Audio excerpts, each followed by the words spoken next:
Hi, this is Shauna Reed, daughter of a thousand maniacs, and you are listening to Wrestling with Entertainment. Hello, and welcome to the show with Wrestling with Entertainment, bringing you the latest exclusive breaking news, previewing and reviewing the latest shows from WWE, AEW, New Japan, everything in between, every Saturday, and interviewing all your favorite wrestlers every Wednesday on YouTube and Castbox, sponsored by Rogue Energy. Use promo code Wrestling with E for 10% off your next purchase. I am, of course, your host, that guy, James J., alongside somebody that is not on time once again, or might not even be here, the leader of Squash Squad, Kaliko Yachts. But who is actually here and on time, the American Scooter Dust. Hello. That's it? Yep. Okay. And it was a good week for us. We interviewed Shauna Reed last week on the show, and that was a little bit more emotional than I had expected. Sure, there was a lot of laughs we had with Shauna, but we talked about some real stuff as well. No, Scooter? Yeah, absolutely. Especially as it pertains to uh, Bobby and Tracy Smothers. Definitely, we love to hear stories of our guests interacting with the wrestlers who we grew up watching. So that's always great to hear. How great of a human being they are. You know, outside of the ring. Always a treat. Give the interview a listen. Absolutely. Next week on the show, we have Miss Hannah. So you don't want to miss that. We even have maybe a little Easter egg from the Shauna interview in that interview. The week after that, Laurel Cassidy. On the 22nd of September, we have Lori. And on the 29th of September, fingers crossed, we're not promising anything, but it should be down Kiefer Bartek.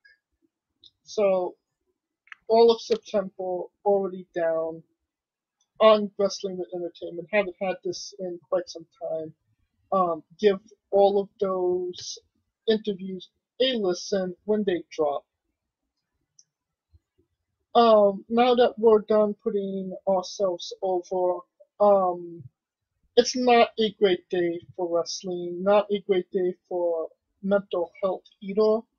Um, a few days ago, we lost Daffney Unger.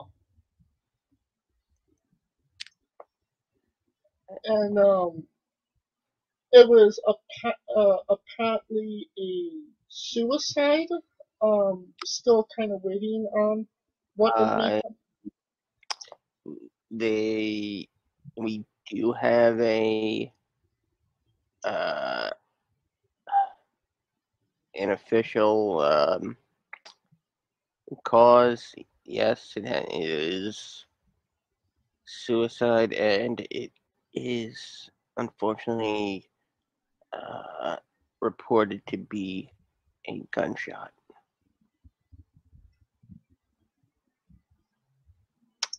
Yeah, that really sucks. Scooter, what can you tell us about Daphne? Well, Daffney Unger, aka Shannon Spruill, began her career at a very odd time in wrestling, coming into WCW in 1999, and she was, some might say, stuck in the never evolving team of David Flair and Crowbar, aka Devon Storm. However, she does hold a distinction in pro wrestling, being the second woman to ever hold the WCW Cruiserweight Champion. Uh, she wrestled on the independent circuit uh, for quite some time, um, from 2002 to 2013. Um, she attended Dusty Rhodes School in Kennesaw, Georgia. Uh, she worked for Rob Black's XPW, a few appearances with Ring of Honor as the valet of the Second City Saints. Uh, and Stint then, in Impact or TNA. yep, I'm getting to that. She did have a developmental deal with WWE in 2003. Um, funny little uh, funny little tidbit. Uh, she retired in December 17th of 2003 when she wanted to focus on acting, and she sold her wrestling boots to her then roommate Mickey James. Hmm.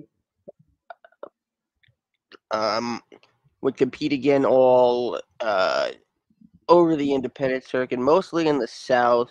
Uh, began working with Robert Fuller, aka Colonel Robert Parker, Tennessee Lee, in a sort of weird homage to Million Dollar Baby. Uh, Daffney would be a part of the all-female promotion Shimmer as well. Um, should make again several appearances for TNA uh, as Shark Girl, the valet of Shark Boy. Um, she would return later on to essentially play a parody of Alaska Governor Sarah Palin. Um, then, of course, there was the alliance with Dr. Stevie. Uh, she I've was a actually part of seen that live. she was part of the first ever Monsters Ball match as well. Um, took part in as the hostess of the the spin-off promotion of Shimmer Shine. Uh, her last recorded match was in 2018 for Ring of Honor for the Woman of Honor Championship in a tournament final with Sumi Sakai and Kelly Klein.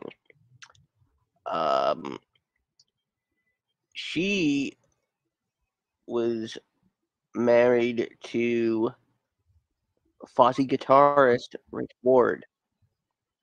Hmm. Um, had a had some bit parts in a couple movies, including 1985 Santa Claus the movie, and of course, fortunately, the big thing that's coming out of this is on September 1st, and I'm gonna break kayfabe here.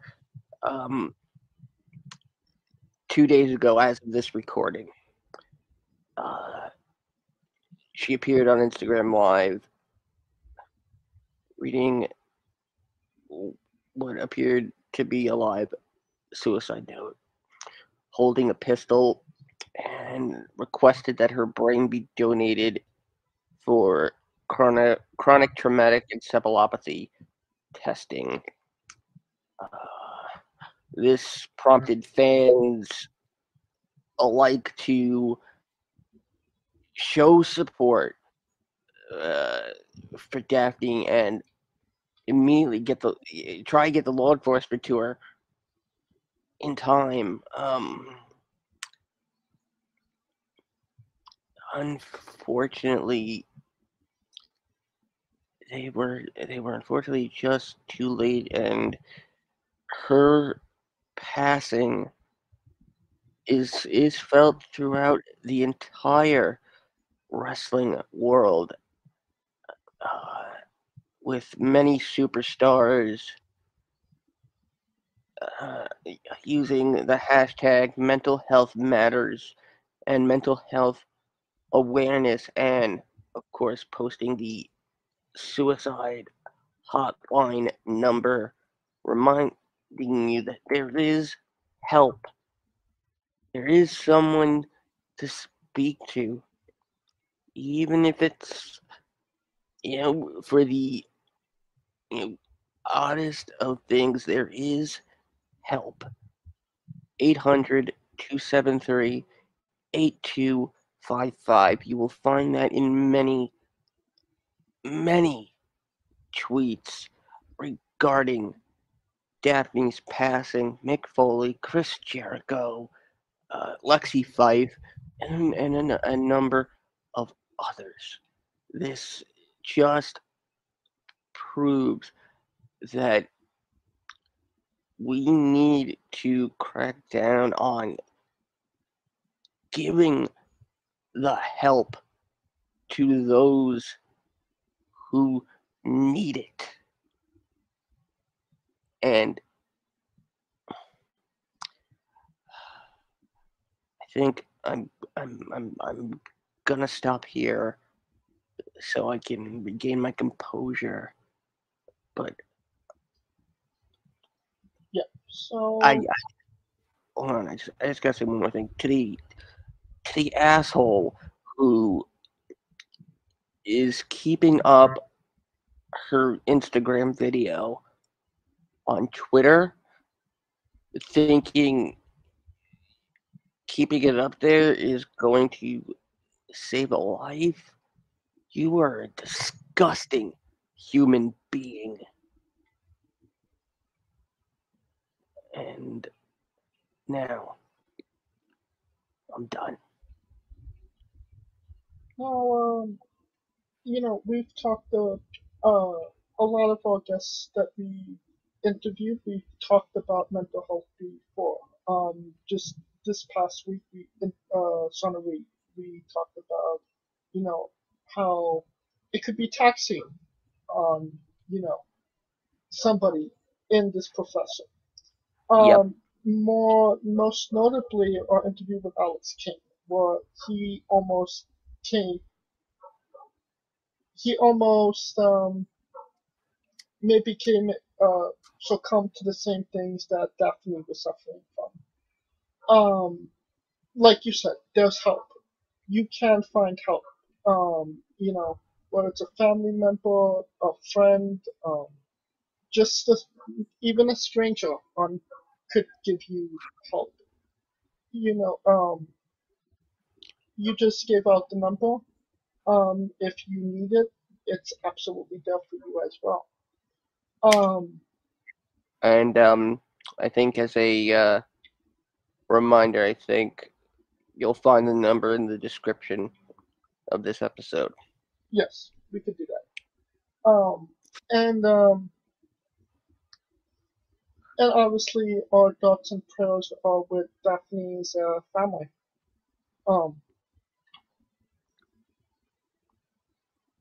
And I think that's all we could say for right now, right? I think that is. Yeah. So let's get into the news portion of the show. Last week was no. NWA's Empowered pay-per-view. We're not going to have a full review of that because there's just way too much to preview this week. But Spiro, what are your thoughts on the all-female pay-per-view from NWA? It was very positively received, and it you know this this is a first for the NWA, despite having been in existence for over 60 years. 73. That's over 60. Last time I checked. Um, Well, I mean, the 73rd anniversary was a date the day after. We'll get to that in a moment. mhm. Um, this was it was it was great wrestling. Um, even an opponent of Shauna Reed that we asked her about made an appearance on the pre-show. Sky Blue. Yes. Um, And somebody we interviewed, Master Slamovitz, was in a rumble that they had.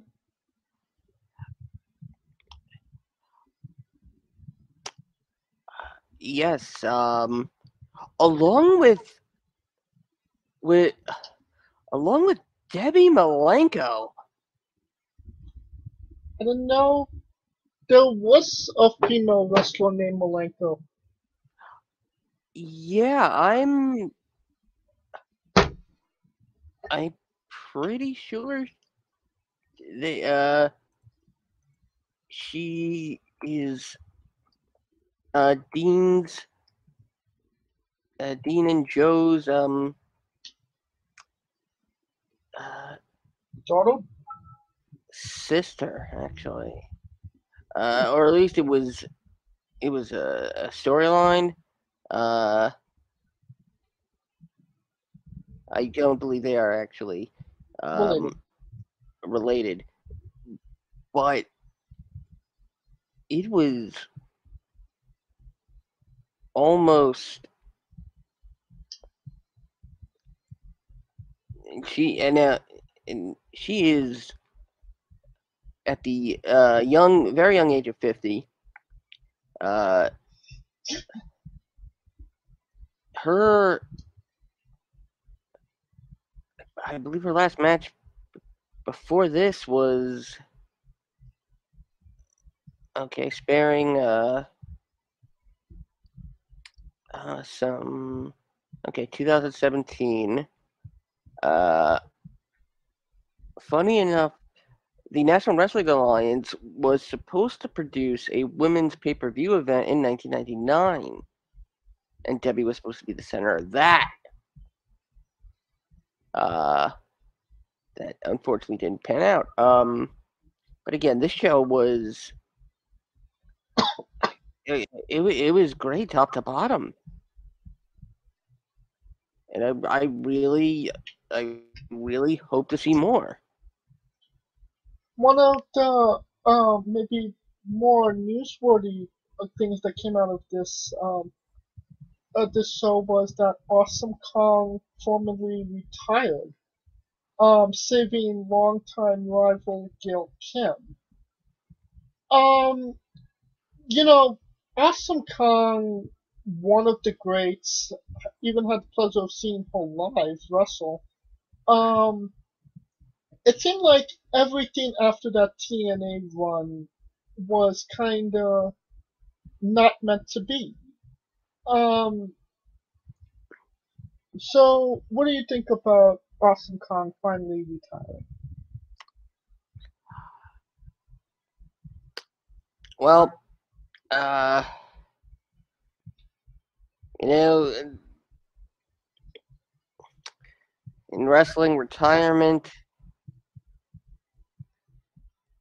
is a temporary thing at this Yes. point because eventually you get that urge, you get that itch to get back in the ring. You know, maybe you're hoping things go differently this time. If you really have the sheer power of will, you can do a one-off appearance and walk away. But if you are still in performing shape, you, once you step back in the ring, you want more of it. The adrenaline is like a drug. You gotta know when to walk away. Uh, should Awesome Kong stay retired? Um, I think that's up to her. yeah, I think that is. I think. And the last little tidbit of from that show, all mainly positive. The only critique I really heard was people were saying it should have ended with the Gauntlet Cup. It should have ended with Camille and Layla Hirsch for the championship. Um, is that just a really nitpicky thing, or is there a way in having your champion main event your pay per view?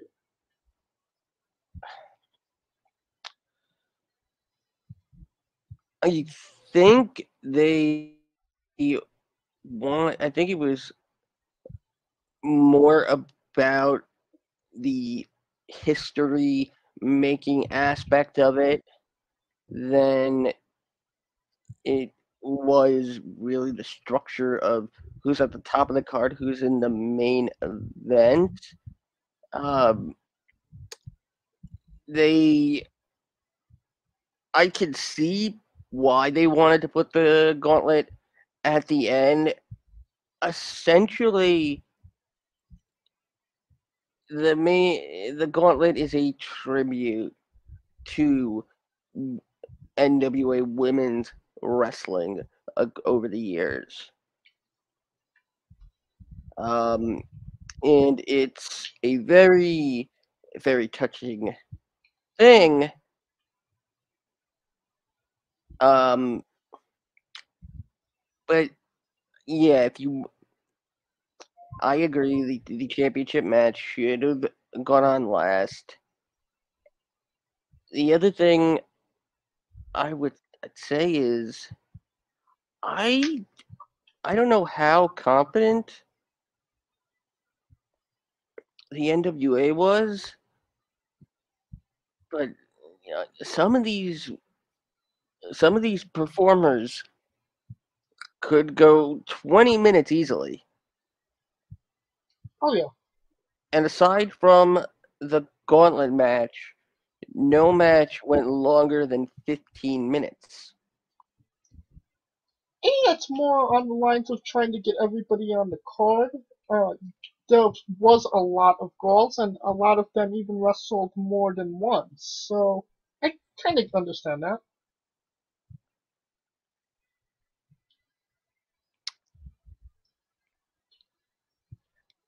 The the one thing that kind of surprised me, and we'll talk about it a little bit right now. Um, Mickey James didn't actually wrestle on that card.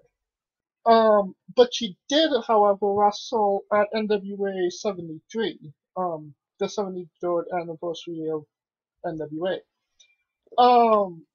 And she got a win over Kaylee Ray. I wonder how she got that win. In advancing her rivalry with Deanna Purrazzo. Um, does that kind of speak to that she was maybe less selfish not to be on her own show, or what are your thoughts on that? Yeah, I believe it was less selfish. And then the gauntlet match was won by Chelsea Green. She wrestled Camille the next night again at the 73rd anniversary. Camille won that as well. Um, One of the big things to come out of the 73rd anniversary show was Ric Flair returning to NWA TV for the first time in who knows how long. Good to see the Nature Boy back on NWA TV. Scooter? Oh, absolutely. It yeah, definitely. I mean, what is there to say that hasn't really already been said about Ric Flair and the NWA? Ric Flair made the NWA really what it is, Oh, what it absolutely. was, and what it always will be.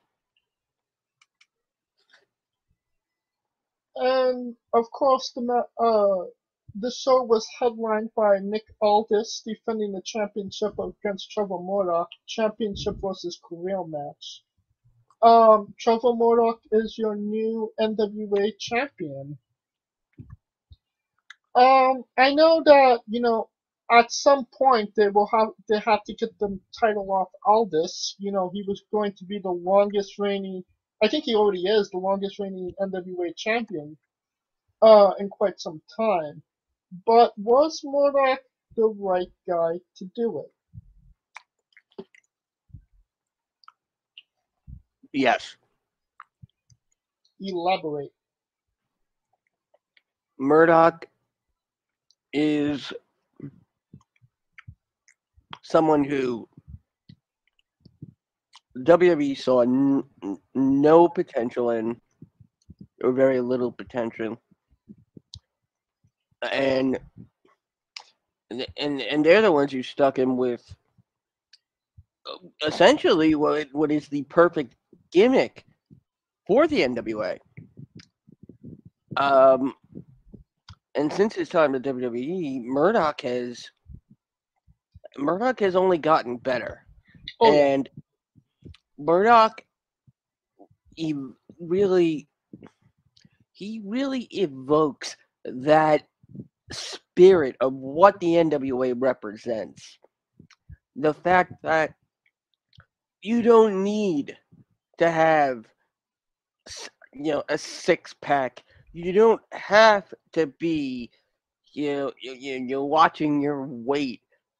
Trevor Murdoch is the average person in terms of looks. In terms of it's a classic story of if he could do it, then damn it all, I could do it too. It's a story. It's the classic story of inspiration. Now that Murdoch is champion, do you think that he's gonna actually get a little bit run with it? Is it going to go back on to Aldis, or are we maybe giving Aldis a rest from that championship? I think all this might be exploring other avenues, which would be very weird considering that his wife just came back. Maybe that's the reason. Uh, that's that's what I'm thinking. That maybe he wants to take a break, and that maybe he wants this time to be about Mickey instead of you know it being about Aldous you know, you know, not that he was getting preferential treatment, but He kind of was. uh, but I hope that's the case. All this takes a rest. He's more than earned it, uh, and he lets his wife carry the mantle for a little bit. I kind of compared to when Okada lost the IWGP Championship during that historic reign that he had. It kind of seemed, what is Okada's identity without that title?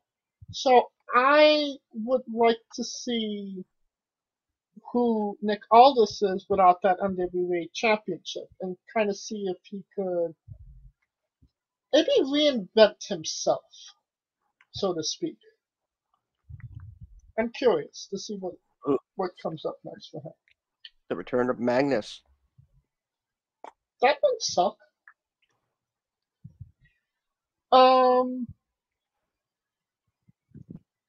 and I think that will conclude our coverage of the news for this week. Maybe the fact that Braun Strowman is headed to most likely headed to Impact. But his first match will be taking place um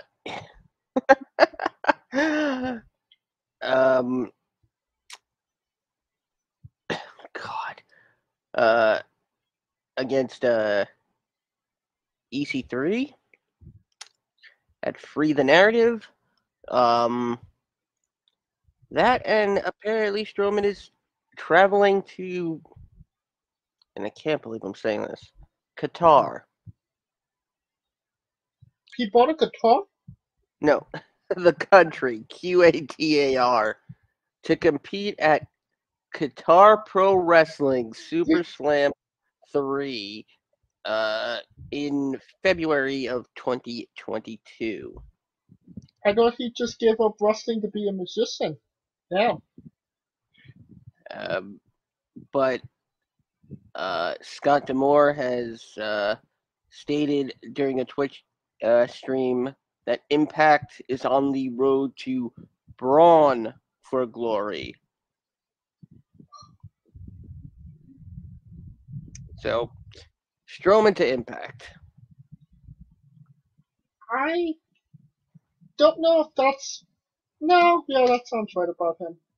I mean, everybody made a big deal about Braun Strowman, but I never really saw him as the tippy top main player, whether it be in well, he was only in WWE's.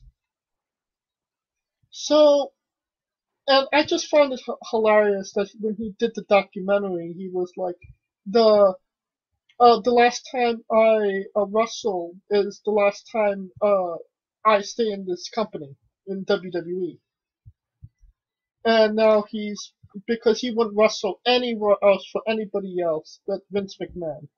Yeah, that worked out well. Well, maybe he was talking as Braun Strowman because he's competing under his real name, Adam Scher. Sure. It's a sure thing. Wait a minute. That's money right there. Tweet him right now.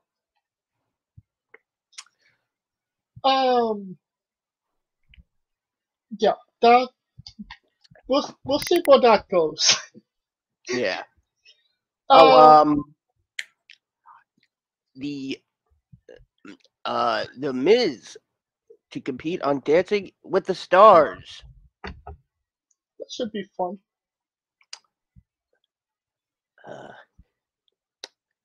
And I know we're gonna get into it in just a little bit, but certain plans for the September 22nd AEW show in my hometown have apparently changed,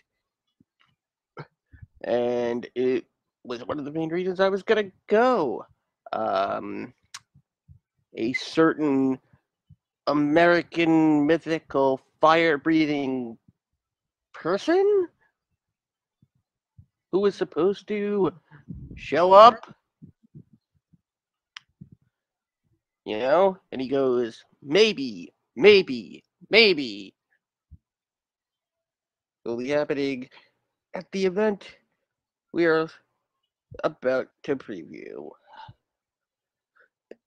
And I think that, again, that's where we're going to stop the news. But first, a quick word from our sponsors. Rogue Energy, the only gaming drink company in the world with 4 unique product lines to suit your task at hand, whether it be juices, shakes, smoothies, and everything else in between. Their low-calorie, no-sugar energy formula is the perfect alternative to sugar-filled canned energy drinks and sodas. Their extreme formula provides the most energy, focus, and sports performance possible. Their hydration line offers focus, ingredients without the added caffeine. Drink it anytime you're thirsty. And their shake formula is so delicious. Who doesn't love a cookies and cream, 0-calorie energy milkshake? First and foremost, they've designed every Rogue product line with performance and effectiveness in mind. It is critical that you look at the nutrition panels of drinks when comparing options. There are countless off-brands out there that are presenting low-quality, poorly dosed formulas that amount to expensive caffeine water. Every formula they produce is designed with optimal levels of high-quality ingredients. Additionally, you won't find a powdered gaming drink brand that dissolves better. No need to have chalky textures in your drink. Their taste profiles are unmatched, specifically designed for gamers, athletes, students, entrepreneurs, people with hectic schedules, individuals with low energy, podcasters who can't shut up, people who are health conscious, and so much more. Great as both a pre-workout and as a coffee energy drink replacement. Specifically designed every Rogue product line to be the best gaming drink on the planet. Rogue Energy, more focus, more wins. Use promo code WrestlingWithE for 10% off your next purchase. And we are wrestling with Wrestle Grand Slam and NJPW. This is the first time New Japan has wrestled in MetLife Dome, and it's tomorrow. Well, tonight, earlier today, but we're not talking. We'll review that next week.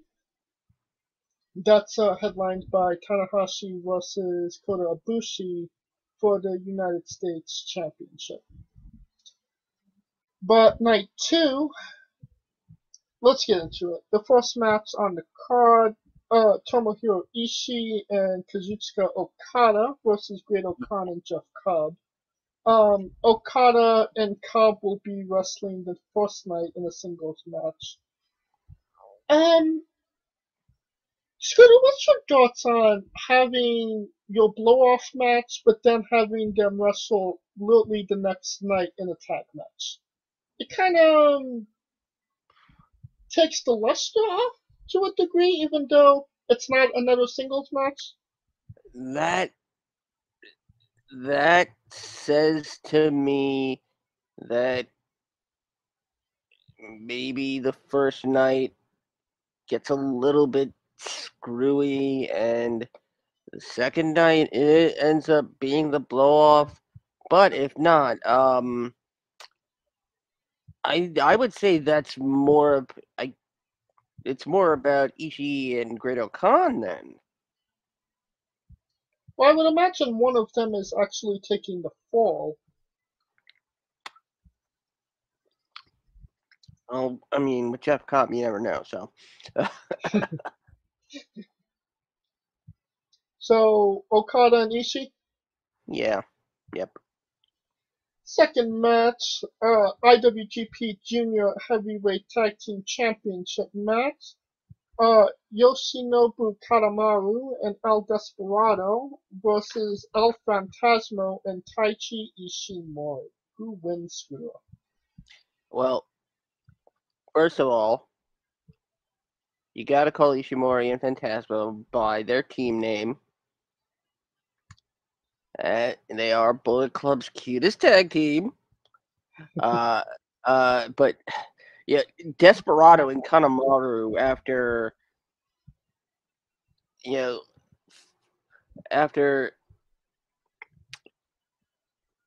weeks and weeks of competing on the pre-show for the G1.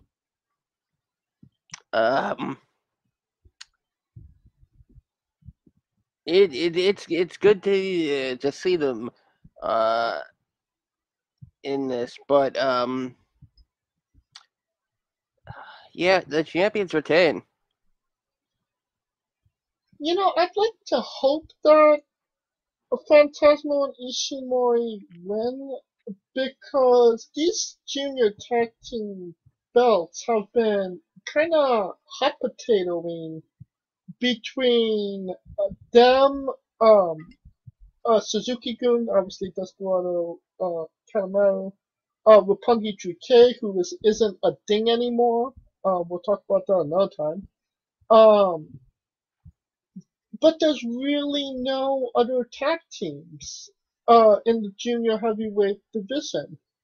So it really feels like New Japan really needs to kind of venture out, find new juniors to fight these guys, or they're just going to be going back and forward with Kata and Despy forever.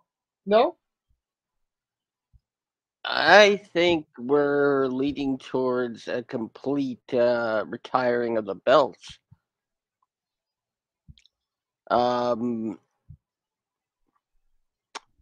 You know, it's almost like junior heavyweight tag team champions. Okay, they can't make the weight limit for the IWGP Tag Team Championship. No, that's why they're juniors. Yeah, I think that's gonna be absolved very soon, and whoever the last champions are will get a shot at the tag team championship, the world tag team championship. Well, we'll see about that. The next match, IWGP Heavyweight Tag Team Championship three-way match. The champions Zack Sabre Jr. and Taichi, challengers Sanada and Tetsuya Naito, and Yoshihashi and Hiroki Goto. Who wins, Scooter? Well, in honor of Kaliko, fuck Yoshihashi. Yeah. Let's see. Do the ass cheeks have it? I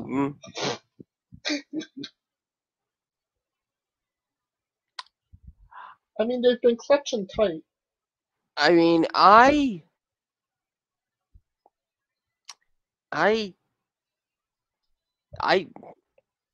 I don't think anybody really sees at least this combination of Lij, Naito, and Sonata as you know, as champions.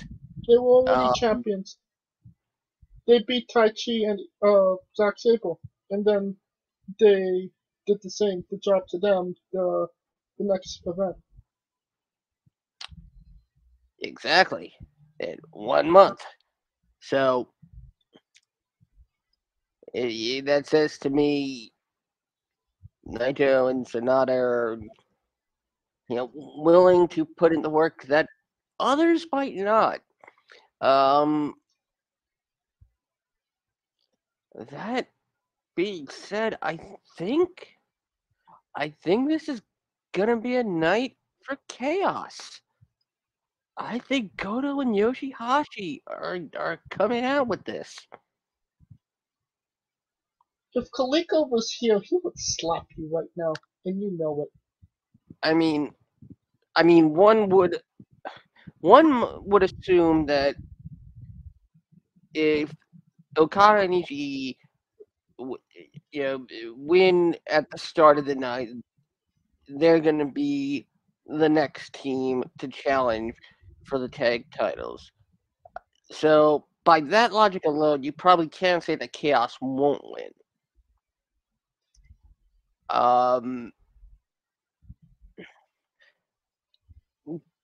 This is how I look at it.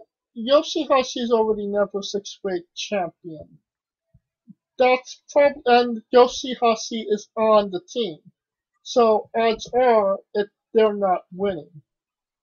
My way of thinking it is, my mind is telling me Dangerous Techers, my heart's telling me LIJ. What's your ass telling you? Yoshihashi, obviously. I thought that was obvious. But they've invested a lot in Dangerous Techers this last year, so it would make sense to keep the belts on them, but if this is Naito and if Sonata and Naito lose, this is probably their last shot. And who is going to take up Dangerous Techers next? But I'm not sure. What are your thoughts on Yoshihashi, Kaliko? Fuck Yoshihashi. And by the way, if I sound like I have a list, it's because I have a custom-made CM Punk retainer because our braces are out. So y'all got to do me talking like one of the little rascals for a little while. Hey now. Okay. You have the best in the world smile now. I know, right? Straight edge. I got a straight edge smile. CM Punk. CM Punk. No. CM Punk. We're talking Dangerous Techers versus LIJ versus Yoshihashi and Hiroki Goto. Who wins, Kaliko? Anybody but Yoshi? I'd root for anybody but Yoshi. LIJ. I'll go LIJ. Well, Scooter went with Yoshihashi and Goto. Well, that's good for him.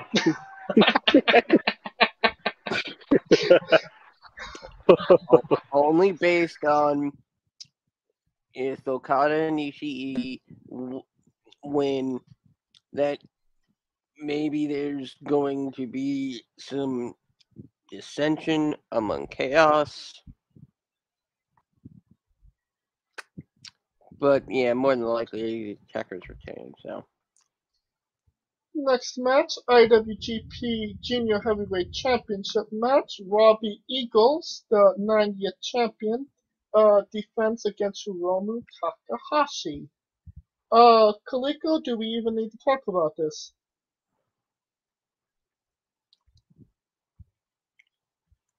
Apparently we don't. Not really.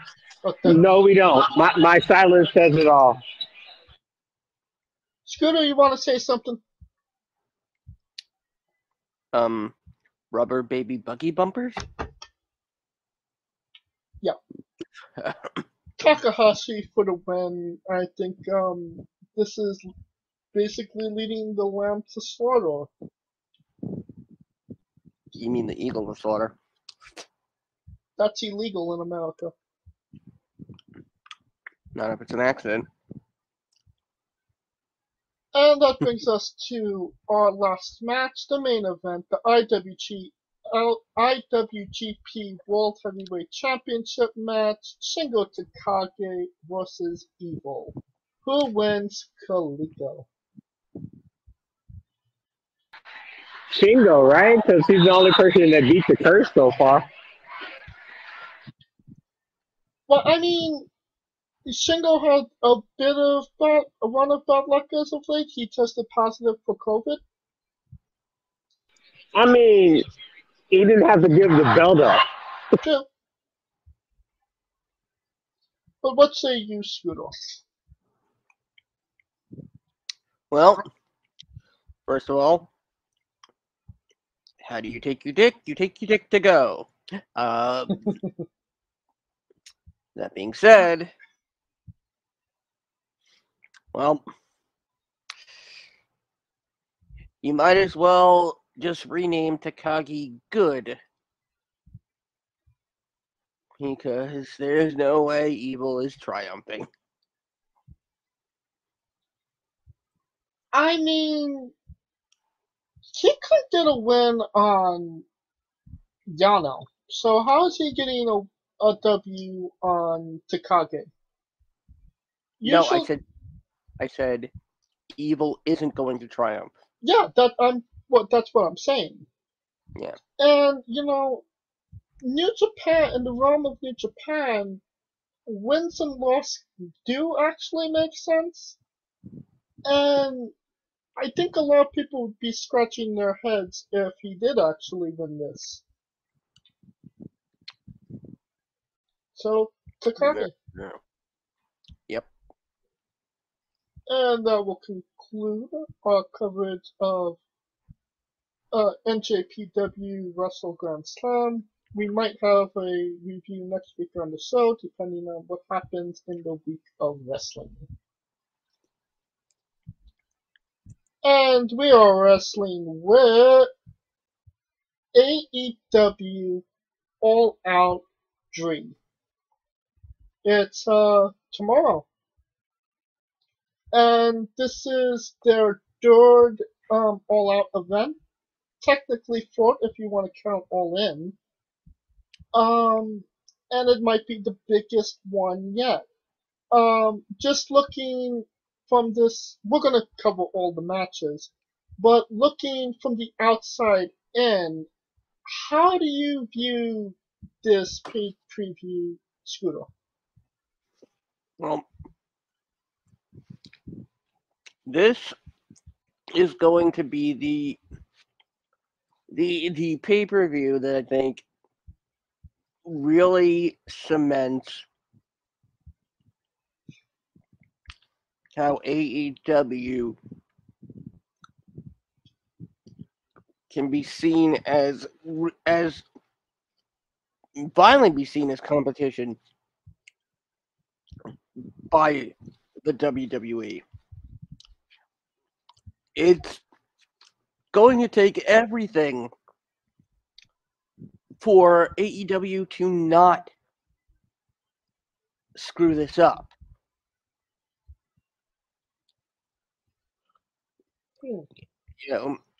It's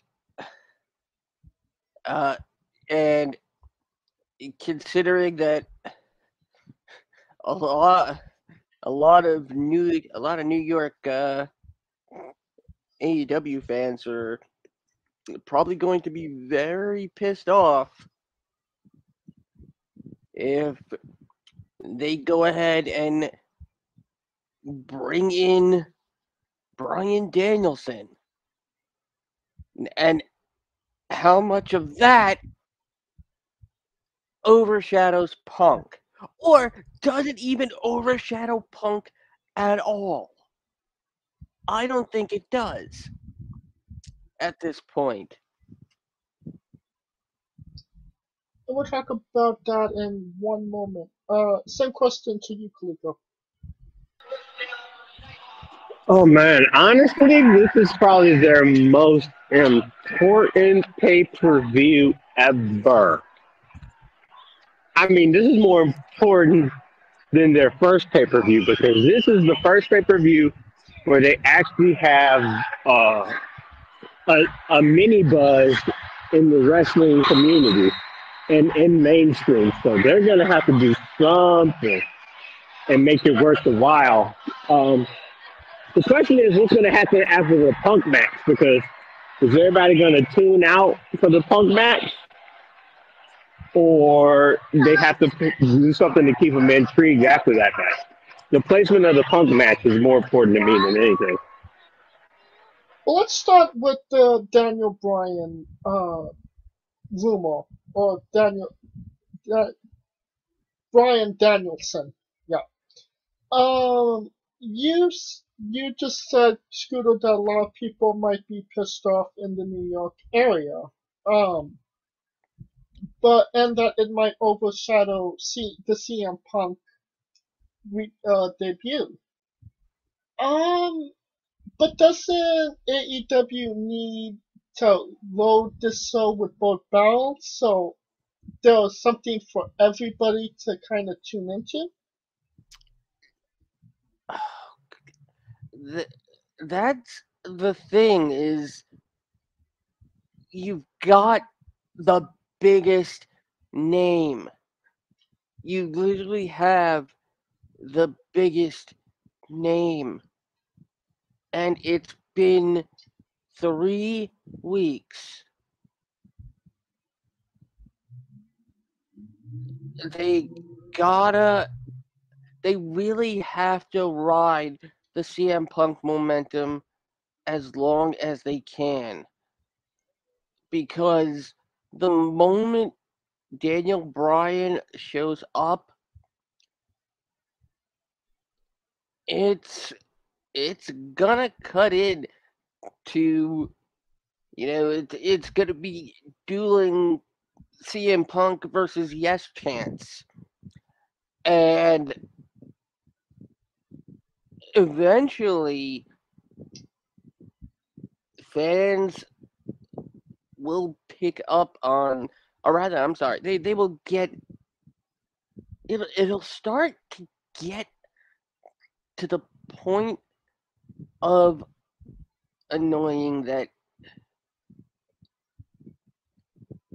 Punk and Bryan will, who without trying, Punk, the fans have pushed to the top of the show. Omega is now the second in command in his own company. Oh, yeah. And I think Daniel Bryan, if you bring him in, well, one, keep Punk and Bryan away from each other. Don't have them interact at all for, I would say, at least 6 months. Well, if Daniel Bryan is going to come in on anything, I would say after the Omega Christian match, just have him walk down the ramp and stare Omega in the eyes. Yeah, that's what I'm thinking, is that we're not going to get Punk Omega, we're going to get Bryan and Omega. And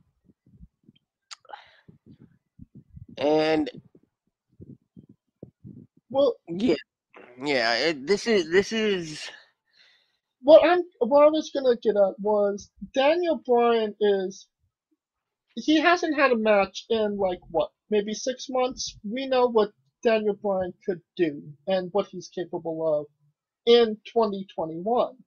CM Punk hasn't had a match in 8 years, so I imagine he has some ring rust and isn't right now a proven commodity.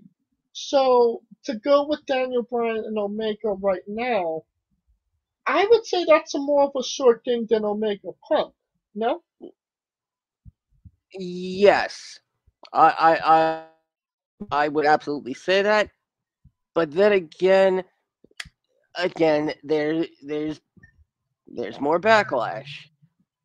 Bryan waltzes in and is at the top of the card.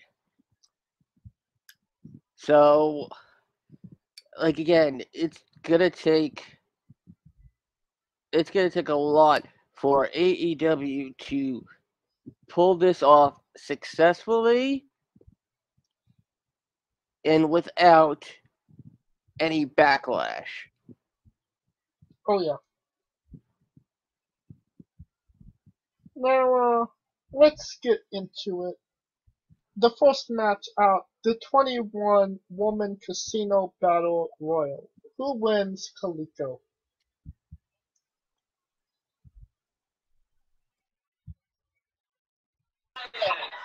I mean, it's wide open. I would have picked Jungle Boy, but he already won one. So, No, it's women.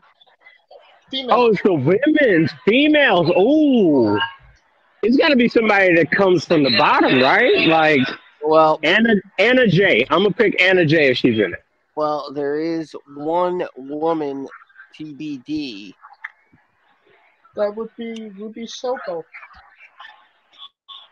I don't think she'll win. I doubt it. I say it comes down to Ruby Soho and Jamie Hager. I say Soho or J. Those are my two picks. I say Anna J. Yep. Ooh, Because wait a minute. it rockets her to a title shot. Wait,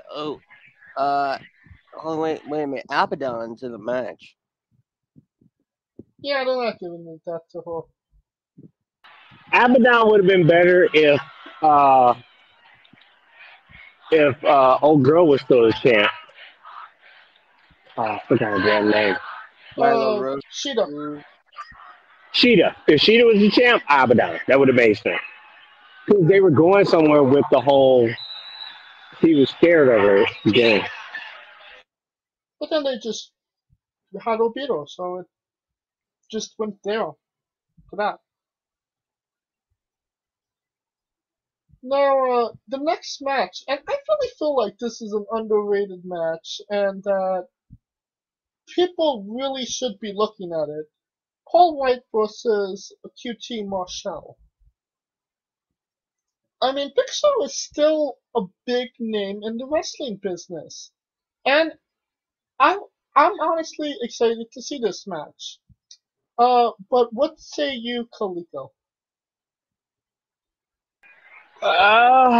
It depends on how they treat the match. Will it be treated as a filler, or will they give the match time to breathe? So that's the problem. Not all these matches are going to get 30 minutes. So, and to be quite honest, any other match, any other night, I would give you that. But on Punk's debut, they know what they're there for. It's like going to a Lakers game. You know what you're there for. You're there for LeBron James, right? So, to me, it's iffy because I don't want AEW to get into this where WWE guys are getting over, and that's going to be a problem. So I would think QT would win just to keep them guessing on that, right? Well, what say you, Scooter? Paul White squash. Wow. Oh man, a squash, man. Ooh, squash. Damn. But one right hand, and it's over. Giving them the vegetable, huh? Yes, right in the vegetable. Not in the fruits? Only Politically correct. The way that it looks, it seems like they're giving it to Paul White. But they really should give it to QT because his little group will just look like chumps if he don't get at least one big win, right? Yeah, but then again, this is eerily reminiscent of Paul White against the Straight Edge Society. So,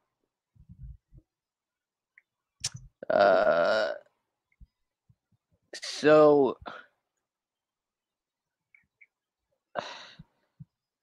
I Doesn't mean, fight QT Marshall if he loses this match. no. No, because I don't know if anybody actually expects Marshall to beat White clean. I think the only way Marshall wins is if Paul White doesn't get in any offense whatsoever. But my thing is, I think that it would have to be dirty. But Oh, yeah. the biggest question of the night for all these original AEW guys is going to be, where do they go from here? And that is a question that we really need to figure out or let play out. Because after QT, let's say QT gets squashed by Big Show, where does he go from here? That's what we said about when he wrestled Cody's. And he's still in the same spot. Right?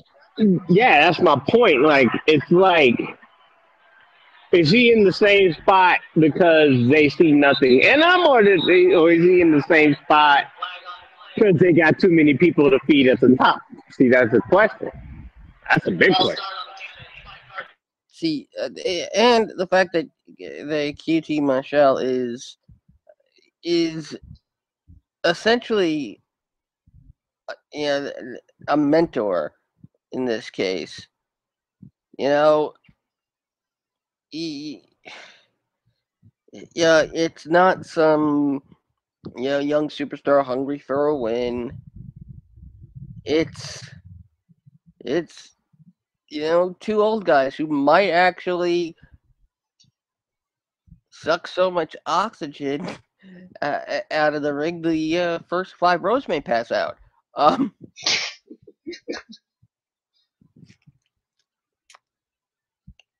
That's why I just see this as Marshall comes charging in, boom, Marshall done. Maybe something gets changed and this turns into a 3-on-1 handicap match? Yeah, I don't see that happening. If anything, if Marshall wins, it's going to be by nefarious dealings, by outside interference.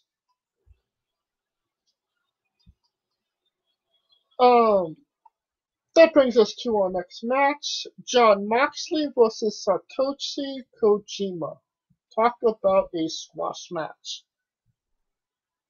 Kaliko? I mean, do we have to go over this match? Oh, no, I don't think so. Yeah. I mean, if Scooter wants to, I'll give him time to breathe. But Was this match on the card before they canceled Pac and Andrade? Yes. Yeah, we don't need to talk about it.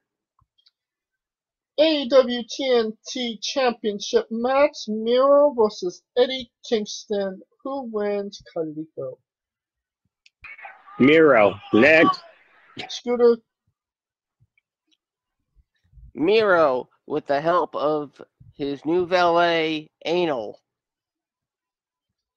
AEW Tag Team Championship match: the Young Bucks versus the Lucha Brothers in a steel cage. I feel like I've seen this match like 10 times, but I think it would have been better than Jungle Boy and Luchasaurus. No, your thoughts, Kaliko, and of course, who wins? You remember when the first All Out and the Young Bucks got beat by the Lucha Bros? Payback's a bitch. Young Bucks. Scooter. Young Bucks. AEW Women's Championship match: Dr. Britt Baker, DMD, versus Chris Statlander. Who wins, Kaliko? No. I want to go for Stat, but Brit's the hottest thing there, so we're going to go with DMD, baby. Scooter? I thought you were about to say Dr. Britt Baker, DM Punk. Maybe Britt Baker, give me another set of retainers. CM Punk, I want them. Who knows? Maybe we see the debut of the Chugs. Yeah, Baker retains. Chris Jericho versus MJF. If Chris Jericho loses, he can never wrestle in AEW ever again. Kaliko. This is tricky because Jericho, I can see him as a backstage guy, but I also feel like he would be the guy that want to go out because everybody's singing his song even without the theme music. So I'm gonna go Jericho. Although the last time this happened where it was a build up to MJF won and got a title shot, so you'll never know. I believe that Jericho will win, probably with somebody's help. What now? But then they will turn on Jericho. That way, Jericho stays in. The stuff with MJF is finally put to rest. And then you have somebody else. And basically, this is the beginning of... This is the Chris Jericho farewell tour.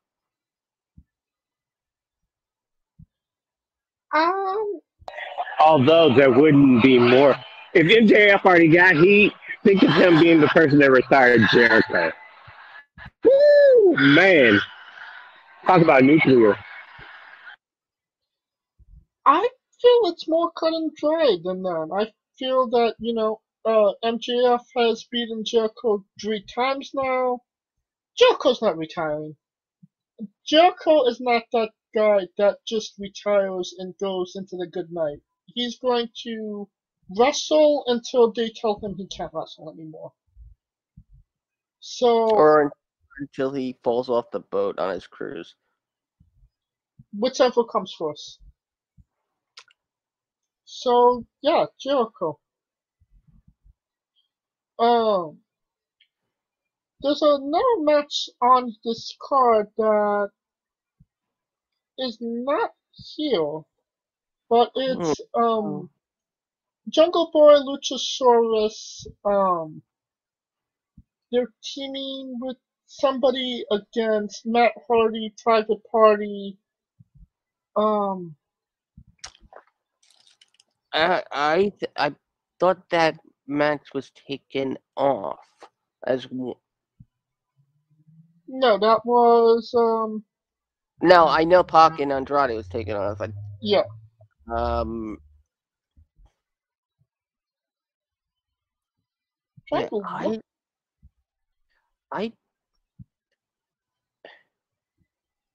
can't remember. Oh, okay.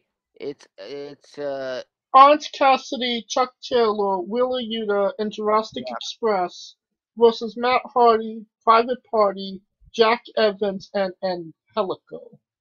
Who wins? Kaliko.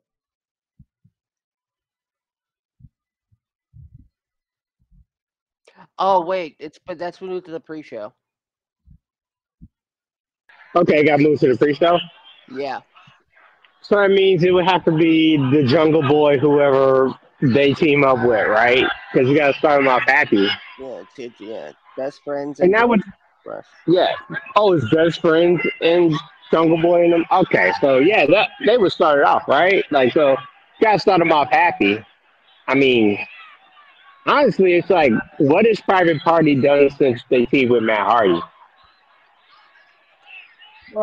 Just a lot of running. Yeah, so They eventually got to see the end of the rainbow, right? I just need a guy named Marty. So, so who wins, Scooter? Why are we even caring? Whoever wins, we all lose. Very true. Yeah, just to hear that, everybody, I really hope everybody just forgets the lyrics to Tarzan Boy, and they just don't remember to go, oh. But yeah, best friends, Jurassic Express. Next, CM Punk versus Darby Allin. Kaliko. I kind of feel like we don't even need to talk about it, but my big question is how Darby Allin looks when he loses, because he's losing. Doesn't matter how he's gonna look. Well, I do feel we need to talk about it because of something that Scooter said. Does AEW fuck this up? And how would they royally fuck this up? Give Darby Allin the W over CM Punk.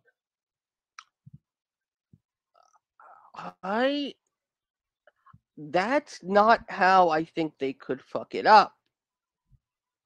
Well, I could understand where Punk would be willing to do the job to Darby. I understand where AEW would support that. I could even understand Darby Allin wanting it. But you have a lot of people that probably don't want that. And probably won't accept Punk losing this first match. In Chicago, of In all Chicago. places. Yeah. So that's why. It's Chicago. If it was anywhere else, I could see that hypothetical. But right now, Darby Allin is the Atlanta Falcons.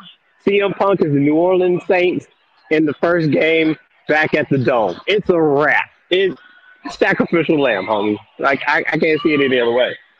I think that also a lot of people are expecting the trigger to be pulled on a CM Punk Sting match.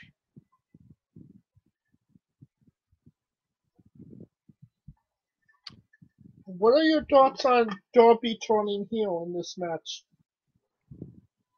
No, that I think kills Darby dead in the water. Because heels don't look like Darby Allin, size-wise. I mean,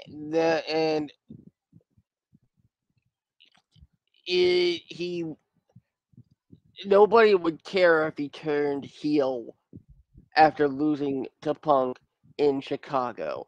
Nobody would care. Well, no, he turns heel. I mean, if he's beating CM Punk, he's turning heel. Maybe not in the eyes of the company, but in the eyes of the people. It's kind of. I don't really want to compare it to this, but it's kind of good comparison. It's like when Brock Lesnar beat Undertaker at Mania. People, if you bring it up, people boo. Even if Lesnar is the face. So, but Punk is smarter than that. So, I'm betting he puts Darby over on the mic afterwards. Alright. Because there's no way they're not giving him a microphone after the match. And that brings us. Anything else you want to talk about, elaborate on the CM Punk Darby Allin match? Kaliko? Nope, I said what I said. Scooter? It's like the 9/11 match. It's over. And as long as they don't bring in anybody to interfere or yeah, the biggest fear I have is them inserting Daniel Bryan into this in some way. So We will see. And that brings us to the main event, kind of, sort of, depending on, and we'll talk about that in a second. Kenny Omega versus Christian Cage for the AEW World Championship. Who wins, Kaliko? Payback, Kenny Omega. Scooter? it's Omega, and even Stevie Wonder could see that coming. I think that's a fair assessment. But that brings me to the question of the day. Does this close out All Out? Or do they call an audible, put CM Punk Darby as the main event? Do we have a WrestleMania 18 situation on our hands?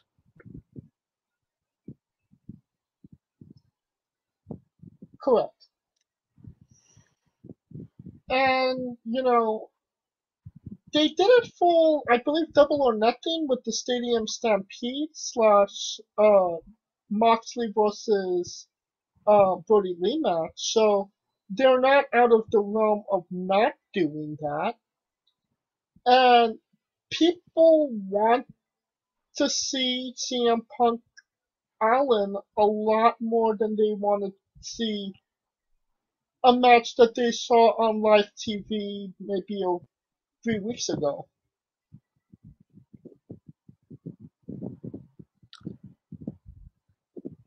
No? Yeah. I mean,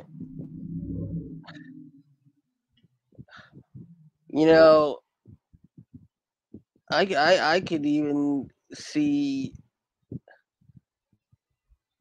the where Punk and Allen, if they get you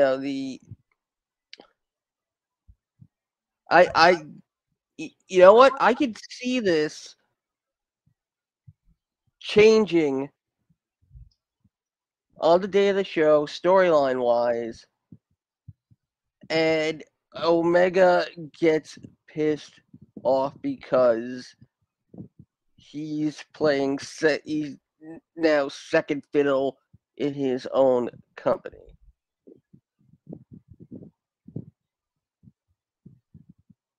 Well, we will see about that. The other thing I noticed while we were talking about all of this, running through it, there's a very strong WWE presence on this card. If rumors are correct, the women's casino battle royal, Ruby Soho could win that, which is a WWE talent. Paul White versus QT Marshall, Paul White, WWE. Jon Moxley, Kojima, Jon Moxley, WWE. Miro versus Kingston, Miro, WWE. The only two MJF and Jericho, Jericho, WWE. CM Punk, Darby Allin, WWE. Christian Cage, WWE. There's only two matches that doesn't have a WWE presence in it, and that's the Bucks and the Lucha Brothers, and Britt Baker versus Statlander. I mean, unless you consider when the Bucks were on Raw impersonating DX. Yeah, back in 2008.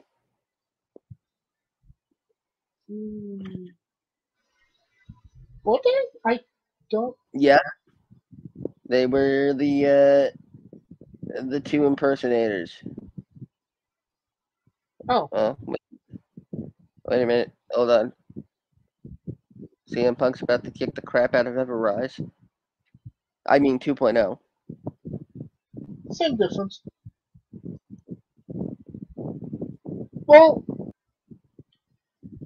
is that any significance? Do AEW people care about it having such a WWE presence, or is that just something I'm way overlooking, Kaliko? AEW is gonna be like AEW is gonna be like they don't care. WWE is gonna be like what the hell, and the community. It's matter about the casual fans. If the casual fans are like, shit, I might as well play on WWE, that's where I think it'll lose them. Because the casual fans are the ones that they need to be winning over. They win. They got the people that they have, that they won, the hardcore is already there. It's those people that are coming in from other shows that they need to win over. Correct. And that should conclude our coverage of. I'm Punk Allen definitely main eventing.